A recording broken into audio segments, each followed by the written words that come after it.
और असदुद्दीन ओवैसी का ख्वाब यह है कि एक दिन आएगा इस देश में इंशाअल्लाह ताला, शायद हम और आप नहीं रहेंगे मगर देखना एक हिजाब पहनने वाली बेटी इस देश की वजीर आजम बनेगी इंशाअल्लाह ताला। नमस्ते दोस्तों, पिछले कुछ दिनों से राजनीति में एक बयान की बहुत चर्चा हो रही है। दरअसल AIMIM के प्रमुख असदुद्दीन ओवैसी ने एक ऐसी बात कह दी है जिसने पूरे देश में हलचल मचा दी है। बात सिर्फ एक हिजाब की नहीं है, बात है देश के अगले प्रधानमंत्री की। आज हम समझेंगे कि आखिर ओवैसी ने कहा क्या है और इस बात पर आखिर इतना विवाद क्यों हो रहा है। तारीख थी जनवरी 2026 का समय और जगह थी महाराष्ट्र का सोलापुर। ओवैसी एक चुनावी जनसभा को समर्पित कर रहे थे। उन्होंने वहां मौजूद भीड़ से कहा कि मेरा एक सपना है, मैं जीते जी भारत के प्रधानमंत्री के रूप में एक हिजाब वाली मुस्लिम बेटी को देखना चाहता हूं।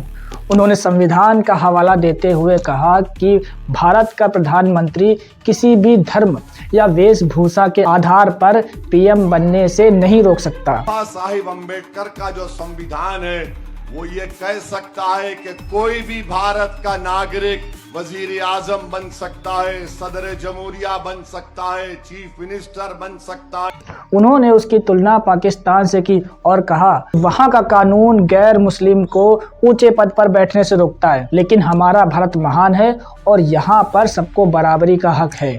अब आप सोच रहे होंगे कि इसमें गलत क्या है, लेकिन विवाद तब आगे बढ़ा जब BJP के राजनेताओं ने इसे तुष्टीकरण राजनीति बताई। असम के मुख्यमंत्री हेमंत बिस्वा शर्मा ने इस पर तीखी प्रतिक्रिया दी है। उन्होंने कहा कि संवैधानिक रूप से कोई भी प्रधानमंत्री बन सकता है, लेकिन भारत की सांस्कृतिक पहचान हिंदू है, इसलिए जनता एक हिंदू को ही प्रधानमंत्री चुनेगी। BJP के अन्य नेताओं ने ओवैसी से सवाल पूछा कि अगर आप महिलाओं के इतने हिमायती हैं तो आप अपनी पार्टी के अध्यक्ष किसी महिला को बनाकर दिखाएं। ओवैसी का तर्क है कि वो संविधान की ताकत दिखा रहे हैं कि एक आम मुस्लिम लड़की भी टॉप पर पहुंच सकती है, और विरोधियों का मानना है कि ओवैसी हिजाब शब्द का यूज करके मुस्लिम वोटों का ध्रुवीकरण कर रहे हैं, खासकर चुनाव के समय।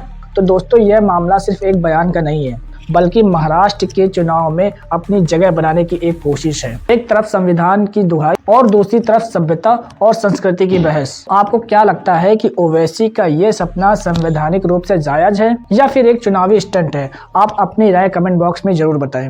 मैं मिलता हूँ हमारे अगले वीडियो में, तब तक के लिए जय हिंद, जय भारत।